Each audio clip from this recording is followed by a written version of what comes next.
Hi guys, again back with Power of Subconscious Mind. മെർഫിയുടെ കൂടെ കുറച്ച് നമുക്ക് സഞ്ചരിക്കാം. അപ്പോൾ ഒരാൾ ഒരു ബുക്ക് വായിച്ചിട്ട് അത് തനിക്ക് ചുറ്റുമുള്ള കുറേ ആൾക്കാർക്ക് പ്രയോജനപ്പെടട്ടെ എന്ന് വിചാരിക്കുന്നെങ്കിൽ അവർക്കതിൽ നിന്ന് എന്തെങ്കിലും പ്രയോജനം ഉണ്ടായി കാണും. അപ്പോൾ ഞാൻ ഈ മെർഫിയുടെ ബുക്കുകൾ എന്നെ വളരെയധികം സഹായിച്ചിട്ടുണ്ട്. അതായത് നമ്മൾ മനസ്സിൽ നമ്മൾക്ക് വേണ്ട കാര്യങ്ങൾ സ്വപ്നം കണ്ട് ഒരു വിഷൻ ബോർഡ് ക്രിയേറ്റ് ചെയ്യുമ്പോൾ അത് സംഭവിക്കുന്നു. എൻ്റെ ജീവിതത്തിൽ അങ്ങനെ ഞാൻ ഒരിക്കലും നടക്കില്ല എന്ന് വിചാരിച്ച കാര്യങ്ങൾ വളരെ സന്തോഷം തന്നെ. നോട്ട് മണി, അതിതുവരെ ആയിട്ടില്ല. അപ്പോൾ ഞാൻ വിചാരിച്ച കാര്യങ്ങൾ നടന്നിട്ടുണ്ട്. അപ്പോൾ ഇതുവഴിയാണ് ഞാനത് ഈ ബുക്ക് വായിച്ചാണ്. അപ്പോൾ അത് എനിക്ക് ചുറ്റുമുള്ള കുറച്ച് പേരെ എനിക്ക് നന്നായിട്ട് സഹായിക്കണമെന്നുണ്ടായിരുന്നു. ലൈക്ക് ഗിവിങ്, അവർക്ക് കുറച്ച് പൈസയൊക്കെ കൊടുത്തു. പക്ഷെ അതെനിക്ക് ഇതുവരെയും പറ്റിയിട്ടില്ല. പക്ഷേ അതിലേക്ക് വരാൻ അവരെ തടസ്സപ്പെടുത്തുന്ന കാര്യങ്ങൾ എന്തെന്ന് അവരെ പഠിക്കുക വഴി ഞാൻ മനസ്സിലാക്കിയതാണ്. അപ്പോൾ മെർഫി പറയുന്നത്, നിങ്ങളുടെ ഉപബോധ മനസ്സിൻ്റെ ശക്തിയാൽ സമ്പന്നനാകൂ. അപ്പോൾ നമുക്കതൊരു വലിയ, അങ്ങനെ പറയുമ്പോൾ ഒരു സത്യമല്ലാത്ത ഒരു ആശയമായി നമുക്കത് തോന്നാം. അത് സത്യമല്ലാത്ത ആശയം ഞാൻ ഈ ബുക്ക് വെച്ച് നിങ്ങൾക്ക് പറഞ്ഞു തരുക. ഇറ്റ്സ് നോട്ട് ലൈക്ക് ദാറ്റ് എൻ്റെ ചിന്തകളല്ല, ഇറ്റ്സ് ഓൾ മെർഫിയുടെ ചിന്തകളാണ്. അപ്പോൾ യഥാർത്ഥത്തിൽ സമ്പത്തോ മറ്റ് ലൗകിക സുഖങ്ങളോ നേടാനായി നിങ്ങളുടെ അധ്വാനം പാഴാക്കരുതെന്നാണ് തൻ്റെ വായനക്കാരോട് ഈ മെർഫി പറയുന്നത്. നിങ്ങളുടെ ആഗ്രഹങ്ങളെ ഉപബോധ മനസ്സിൻ്റെ തിരശ്ശീലയിൽ പതിപ്പിച്ച് നിങ്ങളുടെ ആഗ്രഹങ്ങൾ എന്തുമായിക്കൊള്ളട്ടെ, നിങ്ങൾ അവ ആകുന്നതായും അവ ചെയ്യുന്നതായും നിങ്ങൾക്ക് അവ ഉണ്ടാകുന്നതായും സങ്കല്പിക്കുക മാത്രമാണ് നിങ്ങൾ ചെയ്യേണ്ട അധ്വാനം. നിങ്ങൾ ഈ കഴിവ് വികസിപ്പിക്കുമ്പോൾ സകല ചരാചരങ്ങളിൽ നിറഞ്ഞു നിൽക്കുന്ന നിങ്ങളുടെ ഉള്ളിലെ സർവശക്തമായ പ്രപഞ്ചോർജം നിങ്ങളുടെ ആഗ്രഹം നിറവേറ്റുന്നതിന് മാർഗം കണ്ടെത്തുന്നു. ഞാൻ ഈ ഒരു 45 ഇയേഴ്സ് വരെ ഒരിക്കലും എൻ്റെ ജീവിതത്തിൽ നടക്കില്ല എന്ന് ഞാൻ വിചാരിച്ചിരുന്നൊരു കാര്യം, ഇറ്റ്സ് നോട്ട് പോസിബിൾ. ഞാൻ വിചാരിച്ചിരുന്ന കാര്യം ഞാൻ വിഷ്വലൈസ് ചെയ്യാൻ തുടങ്ങി. എൻ്റെ മനസ്സിൽ അത് നടക്കുന്നതായിട്ട് കുറേ ദിവസം ഞാൻ സ്വപ്നം കണ്ടു.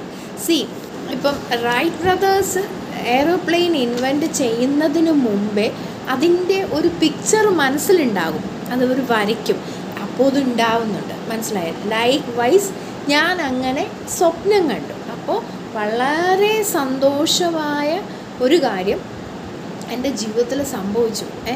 ഇപ്പോൾ നിങ്ങൾക്കൊരു എക്സാമ്പിൾ പറയുവാണെങ്കിൽ, ഇപ്പോൾ എനിക്ക് ചെറിയ തൊണ്ടയ്ക്ക് ഞാൻ പറഞ്ഞിട്ടുണ്ടായിരുന്നു ഒരു പ്രശ്നം വന്നിട്ടുണ്ടായിരുന്നു.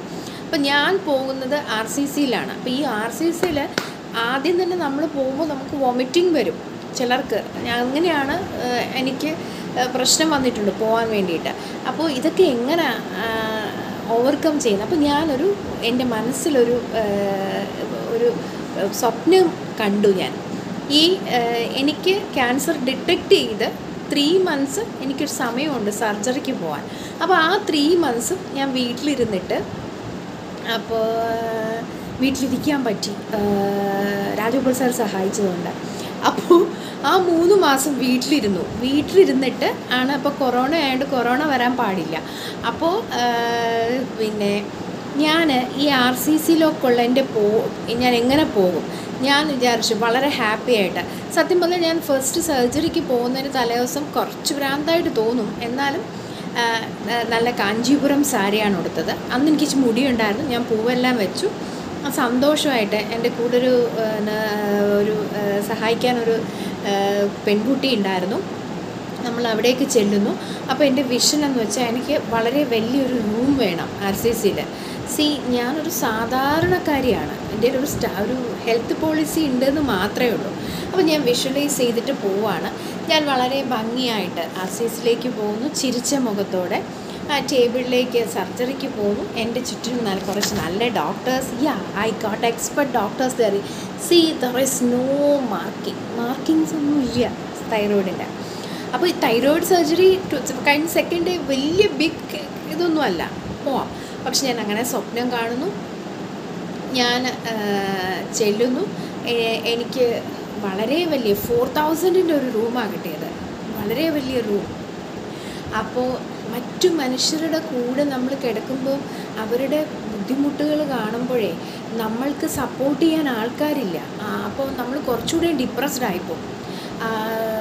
C I don't have like കുറച്ച് വീക്കായ സപ്പോർട്ടേഴ്സാണ്, വയസ്സായ ഒരാളും ഒരു കുട്ടിയും. They are so anxious about me, ഞാൻ തിരിച്ചു വരുമോ എന്നുള്ളത്, എന്താണ്, എവിടെ വരെ, ഏതുവരെ എക്സ്റ്റെൻഡ് ചെയ്തിട്ടുണ്ട്, ഇതെല്ലാം സംശയങ്ങളാണ്. പക്ഷെ ഞാൻ വളരെ ഹാപ്പി ആയിരുന്നു. അതിന് എന്നെ സഹായിച്ച അമീട്രിപ്ലിൻ കൂടെയാണ്, ടാബ്ലറ്റ് അമീട്രിപ്ലിൻ. ഇത് നമ്മൾക്ക് നമ്മുടെ ഒരു മൂഡ് എലിവേഷനൊക്കെ സഹായിക്കുന്നൊരു ഗുളിക. ഞാൻ പലപ്പോഴും ചിന്തിച്ചിട്ടുണ്ട്, എനിക്ക് ഡോക്ടേഴ്സിനോട് ഡിസ്കസ് ചെയ്യാനും തോന്നിയിട്ടുണ്ട്, ഈ ക്യാൻസർ വന്ന് സർജറിക്ക് പോകുന്നവർക്ക് എന്തുകൊണ്ട് ഒരു ആൻറ്റി ഡിപ്രസൻറ്റ് നമുക്ക് കൊടുത്തുകൂടാ? അവർ കുറച്ച് ഹാപ്പി ആയിട്ടിരുന്നോട്ടെ. ഒരു മണ്ടൻ ചിന്താഗതിയാണോ എന്ന് എനിക്ക് അറിയത്തില്ല. ഈ ഒരു ആൻറ്റി ഡിപ്രസൻറ്റ് കുറച്ച് ഇവരെ ഒന്ന് ബൂസ്റ്റപ്പ് ചെയ്ത്, ഇവർ ഈ ഡിപ്രഷൻ, ഇവനെ നമ്മൾ എനിമിയായിട്ട് കാണണം. നമ്മൾ ഭയങ്കര അല്ലെങ്കിൽ നല്ല ഹാപ്പി ആയിട്ടിരുന്നാലും നമുക്ക് ഇവനക്കെതിരെ ഫൈറ്റ് ചെയ്യാൻ പറ്റും. ഞാൻ നിങ്ങളോടിത് പറയുന്നത് എൻ്റെ സിറ്റുവേഷൻസ് ബാഡാണ്, എന്നെ സപ്പോർട്ട് ചെയ്യാൻ ഒരു ഓർഗനൈസേഷൻ ഉണ്ടെന്നേ ഉള്ളൂ. ഫാമിലി സപ്പോർട്ട് വളരെ വേദനയോടെ ഞാൻ പറയുക. എനിക്ക് നല്ലൊരു ഭാവി വാഗ്ദാനം ചെയ്ത്, മുന്നോട്ടൊരു ലൈഫ് വാഗ്ദാനം ചെയ്ത് ഒരു കൂട്ടം ആൾക്കാർ ഈ എന്നൊപ്പം ഉണ്ടായിരുന്നു, എൻ്റെ കൂടെ ഒപ്പം ഉണ്ടായിരുന്നു. എനിക്ക് ക്യാൻസർ ആണെന്ന് ഡിറ്റക്റ്റ് ചെയ്ത് റിസൾട്ട് വന്ന ദിവസം എന്നെ അവർ വാട്സപ്പിൽ ബ്ലോക്ക് ചെയ്തു. സോ ഞാൻ വളരെ നല്ലൊരു വലിയ ഭാവി സ്വപ്നം കണ്ടിരിക്കുകയാണ്. അപ്പോൾ അവർ ആ ക്യാൻസർ റിസൾട്ട് വന്നതിൻ്റെ അന്ന് എന്നെ വാട്സപ്പിൽ ബ്ലോക്ക് ചെയ്തു. Got it. ഞാൻ തളർന്നില്ല. പക്ഷേ അവരോട് എനിക്ക് ബിക്കോസ് അവരെ സേഫ് ഗാർഡ് ചെയ്യണമെന്നും എനിക്കുണ്ടായിരുന്നു. അതുകൊണ്ട് എനിക്ക് അവർ സുരക്ഷിതമായി ജീവിക്കട്ടെ, ഞാൻ ഇനിയൊരു ബുദ്ധിമുട്ടിലേക്കാണ് പോകുന്നതെങ്കിലോ. പക്ഷേ ഞാൻ അവിടെ ചെന്നു. എനിക്ക് നല്ല room with fridge, guess room ഒക്കെ ഉണ്ട് അതിനകത്ത്. മിഡിൽ ക്ലാസ്സും പറയാൻ പറ്റുമോ, ആ ടൈമിൽ അങ്ങനെ ആയി. അപ്പോൾ ഇതൊക്കെ കഴിഞ്ഞിട്ട് സർജറി ഡേ വന്നു. രാവിലെ അവർ ക്യാൻഡിലൊക്കെ ഇട്ടു. ഞാൻ വളരെ ഹാപ്പി ആയിട്ട് തിയേറ്ററിൽ കയറുമ്പോൾ എനിക്ക് ചുറ്റും ഒരു മോർ ദാൻ 10 ഡോക്ടേഴ്സ് ഉണ്ട്. എഫിഷ്യൻറ്റ് ഡോക്ടേഴ്സ് ഉണ്ട്. സർജറി കഴിഞ്ഞ് ഞാൻ ICUലേക്ക് വന്നു. ഇതെല്ലാം ഞാൻ ക്രിയേറ്റ് ചെയ്തതാണ്. നേരത്തെ ഞാൻ എൻ്റെ മനസ്സിൽ പതിപ്പിച്ചിട്ടുണ്ടായിരുന്നു, ഇങ്ങനെ തന്നെ സംഭവിക്കണം. ഞാനത് ക്രിയേറ്റ് ചെയ്ത് വിശ്വസിച്ചു. അതിനു പകരം വളരെ വേദനാജനകമായിരിക്കും എൻ്റെ RCC ഡേയ്സ്, അല്ലെങ്കിൽ എൻ്റെ ക്യാൻസർ ട്രീറ്റ്മെൻറ്റ് പീരീഡ് എന്ന് ഞാൻ വിചാരിച്ചില്ലെങ്കിൽ നമ്മൾ എന്തു വിചാരിക്കുന്നു അതാ വരുന്നത്. എനിക്കൊരു ഫ്രണ്ട് ഉണ്ട്, ബാസിത്ത് എന്ന് പറഞ്ഞിട്ട്. ബാസിത്ത് കുറച്ച് പ്രശ്നങ്ങളുള്ളതാണ്. ഈ ബാസിത്തിന് കുറച്ച് കാശുണ്ടാവണമെന്ന് എനിക്ക് ഭയങ്കര ആഗ്രഹമുണ്ടായിരുന്നു. ബാസിത്തിന് കുറച്ച് ചെറിയ ബുദ്ധിമുട്ടുകളുണ്ട്. അപ്പോൾ ഞങ്ങൾ കുറച്ച് പേരൊക്കെ ചേർന്നൊരു, അതിൻ്റെ കഥകൾ പിന്നെ പറയാം. അപ്പോൾ ഇപ്പം ബാസിത്ത് വീട്ടിലിരുന്ന് നമുക്ക് ഒരു ധനം നമുക്ക് വരുന്നതായിട്ട് സ്വപ്നം കണ്ടുകൊണ്ട് എന്നും ഇരിക്കുകയാണെങ്കിൽ അത് വരും കേട്ടോ. എന്തോ ഞാൻ ഇന്ന് ബാസിത്തിനെ ഓർത്തു, അതുകൊണ്ട് പറഞ്ഞത് അതിൻ്റെ ഇടയ്ക്കൂടെ. എന്നിട്ട് അത് കഴിഞ്ഞ് സർജറി കഴിഞ്ഞ് ICUലേക്ക് കൊണ്ടുവരുമ്പോൾ തൊട്ടടുത്ത് ഇന്നച്ചൻ്റെ മണിമുഴക്കം ലൈക്ക് ഒരു ബുക്കുണ്ട്, അതുണ്ട്. ഞാൻ കണ്ണു തുറന്ന് നോക്കുമ്പോൾ കാണുന്ന ചിരിക്കാൻ പറ്റുന്ന ബുക്കാണ്. ഞാൻ അപ്പുറത്തെ ബെഡിൽ നിന്ന് ആ ബുക്ക് മേടിച്ചത് വായിച്ചിട്ട് ചിരിക്കുക. എനിക്ക് പെയിനൊന്നും ഫീൽ ചെയ്യുന്നില്ല. അപ്പം പെയിൻ കില്ലേഴ്സ് എന്തെങ്കിലും തന്നു കാണും. അത് കഴിഞ്ഞിട്ട് അവിടെ വന്ന് ഞാൻ എല്ലാവരും ഇങ്ങനെ നോക്കിയപ്പോൾ എല്ലാവരും അവരുടെ ജോലികളിലാണ്. ഞാൻ എൻ്റെ മൊബൈലെടുത്തിട്ട് എൻ്റെ ഒരു ഫ്രണ്ടിനെ ഒരു പാട്ട് പാടിയിട്ട് കേൾപ്പിക്കുക. It's only after 1 or 2 hours after surgery, I think, food കഴിച്ച് കഴിഞ്ഞിട്ട്. സോ എന്നോട് പലരും പറഞ്ഞു ചിലപ്പോൾ വോയിസ് നഷ്ടപ്പെടും, ചിലപ്പോൾ വോയിസിന് എന്തെങ്കിലും പ്രശ്നം വരും. ഞാൻ സ്വപ്നം കണ്ടു. ഞാൻ ആ സർജറി കഴിഞ്ഞതിന് ശേഷം പാട്ടുകളൊക്കെ പാടുന്നതായിട്ട് സ്വപ്നം കണ്ട് ഉറപ്പിച്ചു. അത് കഴിഞ്ഞ് തിരിച്ച് ഒരു 20 days വരെ എനിക്ക് പെയിനൊന്നും ഇല്ലായിരുന്നു.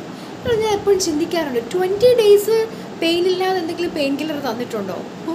ഞാൻ അങ്ങനെ ചിന്തിച്ചു. അപ്പോൾ ഞാനത് വിഷ്വലൈസ് ചെയ്തിട്ട് പോയതുകൊണ്ട് എൻ്റെ മനസ്സിൽ ഇങ്ങനെ ചിന്തിച്ചിട്ട് നിങ്ങൾക്ക് ഞാൻ വേറൊരു എക്സാമ്പിൾ പറയും. ഈ കാറുമായിട്ട് നമ്മൾ രാവിലെ ഒരു സ്ഥലത്തേക്ക് പോവുകയാണ്. അപ്പോൾ നമ്മുടെ മനസ്സിൽ പാർക്കിങ്ങിന് ഭയങ്കര പാടാണല്ലോ.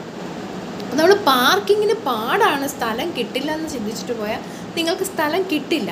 അതേസമയം നിങ്ങൾ ഇറങ്ങുമ്പോഴാണ് എനിക്ക് സേഫായിട്ടൊരു പാർക്കിംഗ് സ്പേസ് കിട്ടും, ഞാൻ ഇന്ന് പാർക്ക് ചെയ്യും എന്ന് വിചാരിച്ചിട്ട് പോവുകയാണെങ്കിൽ നിങ്ങൾക്ക് പാർക്കിംഗ് സ്പേസ് കിട്ടിയിരിക്കും. അതാണ് ആ മെർഫി എന്നെ പഠിപ്പിച്ചത്. അപ്പോൾ എന്താണ് പറയേണ്ടത്, നിങ്ങളുടെ ഉപബോധ മനസ്സിൽ വിജയകരമായി ഏത് ബിംബം പ്രതിഷ്ഠിച്ചാലും അത് ആത്യന്തികമായി യഥാർത്ഥ ജീവിതത്തിൽ പ്രതിഫലിപ്പിക്കും എന്നത് ഉറപ്പിക്കാവുന്ന വസ്തുതയാണ്. മറ്റൊരു തരത്തിൽ പറഞ്ഞാൽ നിങ്ങളുടെ ചിന്തകളുടെയും വിശ്വാസങ്ങളുടെയും ഉൽപ്പന്നങ്ങളാണ് നിങ്ങളുടെ അനുഭവങ്ങളും സാഹചര്യങ്ങളും. ഈ പ്രമാണം ഒരു അനുഗ്രഹവും അതുപോലെ ഒരു ശാപവുമാകാമെന്ന് മെർഫി പറയുന്നു. ആരോഗ്യം, സമ്പത്ത്, സന്തോഷം എന്നിവയുടെ ബിംബങ്ങൾ പോലെ തന്നെ രോഗം, ദാരിദ്ര്യം, സന്താപം എന്നിവയുടെ ബിംബങ്ങളും നമുക്ക് ഉപബോധ മനസ്സിൽ പ്രതിഷ്ഠിക്കാൻ സാധിക്കും. ഉദാഹരണമായി, എനിക്കൊരിക്കലും അത് സ്വന്തമാക്കാൻ കഴിയില്ല എന്നൊക്കെയുള്ള നിഷേധാത്മകമായ ആത്മഭാഷണങ്ങൾ നമ്മുടെ ഉപബോധ മനസ്സിലേക്ക് പ്രവേശിച്ചാൽ യഥാർത്ഥ ജീവിതത്തിലും അത് തന്നെ സംഭവിക്കും. അതേ രീതിയിൽ രോഗം, പരാജയം, തിരസ്കരണം തുടങ്ങിയവയെക്കുറിച്ചുള്ള ഭയം ഒരാളുടെ മാത്രം ഉപബോധ വിശ്വാസമായി മാറിയാൽ പോലും അവ യാഥാർത്ഥ്യമായി മാറുവാണ്. നമ്മൾ മനസ്സിൽ എന്താണോ പതിപ്പിക്കുന്നത് അത് തന്നെയാണ് നമുക്ക് വരുന്നത്. ഇപ്പോൾ ചില കൂട്ടുകൾ കിട്ടുമ്പോൾ ഞാൻ ആദ്യമേ മനസ്സിൽ ആലോചിക്കും, ഇവരെന്നെ ഒരു സമയം കളഞ്ഞിട്ട് പോകും. അങ്ങനെ തന്നെ സംഭവിച്ചിട്ടുണ്ട്. കളഞ്ഞിട്ട് പോകില്ല എന്ന് ഞാൻ മനസ്സിൽ എഴുതി വെച്ച ചുരുക്കം ചിലരെ ഇവരെന്നെ ഒരിക്കലും വിട്ടുപോകത്തില്ല. അങ്ങനെ 2-3 പേരുണ്ട്. അവരിപ്പോഴും എൻ്റെ കൂടെയുണ്ട്. ഞാൻ കളഞ്ഞിട്ട് പോകില്ല എന്ന് മനസ്സിൽ എഴുതി വെച്ച ആൾക്കാർ. അപ്പോൾ ദാരിദ്ര്യം, രോഗം, ആപത്ത് ഇതിനെക്കുറിച്ചൊക്കെ എപ്പോഴും ചിന്തിക്കുമായിരുന്നു. എനിക്കൊരു മോശം സ്വഭാവം ഉണ്ടായിരുന്നത്, തിക് നാറ്റ് ഹാൻ്റെ ഒരു ബുക്കിൽ പറയുന്നുണ്ട്, നമ്മൾ ആളുകളുമായിട്ട് കമ്മ്യൂണിക്കേറ്റ് ചെയ്യണം, എങ്കിലല്ലേ അവർക്ക് അറിയാൻ പറ്റുള്ളൂ. അപ്പോൾ എനിക്ക് ഈ ബുദ്ധിമുട്ടുകൾ വന്നപ്പോൾ ഞാൻ ചിലരുടെ മനുഷ്യരുടെ മുൻപിൽ പോയിട്ട് ഇങ്ങനെ പറയുമായിരുന്നു, എനിക്ക് ഈ അസുഖമുണ്ട്, എനിക്ക് ഈ സാമ്പത്തിക ബുദ്ധിമുട്ടുണ്ട്, ഇങ്ങനെയുണ്ട്. അപ്പോൾ ഞാൻ പറയുന്നത് എൻ്റെ ഇമോഷൻസാണ്, ഞാൻ അനുഭവിക്കുന്ന ബുദ്ധിമുട്ടുകളാണ്. എനിക്ക് വേദനയുണ്ട്. ഞാൻ ഈ സ്കോളിയോസിസിനെ കുറിച്ച് മനുഷ്യരെ പറഞ്ഞ് മനസ്സിലാക്കാൻ ഭയങ്കര ബുദ്ധിമുട്ടാണ്. അവർക്ക് മനസ്സിലാവില്ല. Every month I have to take physiotherapy. എല്ലാ മാസവും ഫിസിയോതെറാപ്പി എടുക്കണം. നമുക്കിപ്പോൾ ഒരു ക്യാൻസർ ട്രീറ്റ്മെൻ്റ് ആണെങ്കിൽ നമുക്ക് ട്രീറ്റ്മെൻറ്റ് ബെനിഫിറ്റ്സ് എവിടെയെങ്കിലും കിട്ടും. ഇത് പറഞ്ഞ് മനസ്സിലാക്കാൻ ബുദ്ധിമുട്ടാണ്. ഒരു ദിവസം 500 rupees വെച്ച് നമ്മൾ ഫിസിയോതെറാപ്പി ചെയ്യേണ്ടി വരും.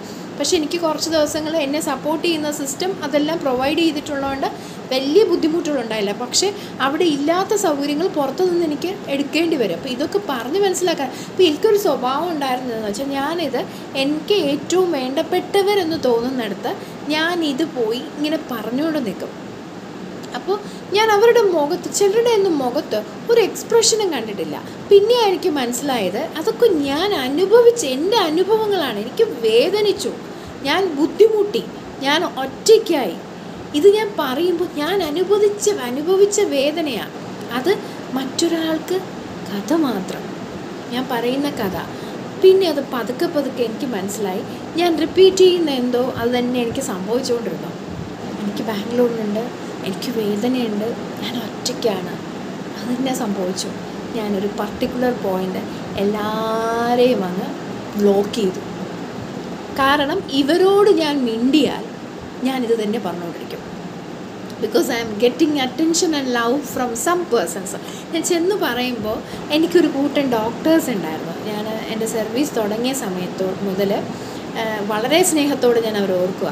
അവർ പല കാര്യങ്ങളിലും ഈ ഗവൺമെൻറ് ഹോസ്പിറ്റലൊക്കെ ഞാൻ വർക്ക് ചെയ്യുന്ന സമയത്ത് നല്ല ഡോക്ടേഴ്സ് ഉണ്ടായിരുന്നു എന്നെ സപ്പോർട്ട് ചെയ്യുന്നത്. അപ്പോൾ നഴ്സസും ഉണ്ടായിരുന്നു, ക്ലീനിങ് സ്റ്റാഫ് ഉണ്ടായിരുന്നു. ഇവരൊക്കെ ഞാൻ പറയുമ്പോൾ കേൾക്കും, ഓ സിസ്റ്റർ എന്ന്. അവരുടെ സ്നേഹം ഇതിനു വേണ്ടിയിട്ടായിരിക്കും ഞാനിങ്ങനെ പറയുന്നത്. ഞാൻ എല്ലാവരിൽ നിന്നാകുന്നു ഈ പറച്ചിലങ്ങ് നിർത്തി എൻ്റെ വേദനകൾ കുറഞ്ഞു. സോ നമ്മുടെ ഇല്ലായ്മകളെയും നമ്മുടെ പരാജയങ്ങളെയും കുറിച്ച് പേടിക്കാതിരിക്കുക, പറയാതിരിക്കുക, നല്ലൊരു വിഷൻ ക്രിയേറ്റ് ചെയ്യുക. ഓക്കെ, സോ ഇനി ഈ ബുക്ക് ഒരു വർഷം കൊണ്ട് തീരുമെന്ന് എനിക്ക് ഒരു വർഷം കൊണ്ടൊക്കെ തീരുമായിരിക്കും. കാരണം അത്രയും സ്ലോ ആയിട്ടാണ് ഞാൻ പറയാൻ. കാരണം ഈ ബുക്ക് എൻ്റെ കയ്യിൽ വന്നിട്ട് ഏകദേശം ഒരു 6, 7, 8 ഇയേഴ്സായി. ഞാൻ പലർക്കും വായിക്കാൻ കൊടുത്തു. പലരും ഇത് പ്രാക്ടീസ് ചെയ്ത് രക്ഷപ്പെടുന്നത് ഞാൻ കണ്ടു. പക്ഷേ ഞാൻ ഇപ്പോഴും ഇത് പഠിച്ചുകൊണ്ടിരിക്കുന്നുണ്ട്. Okay guys, bye by.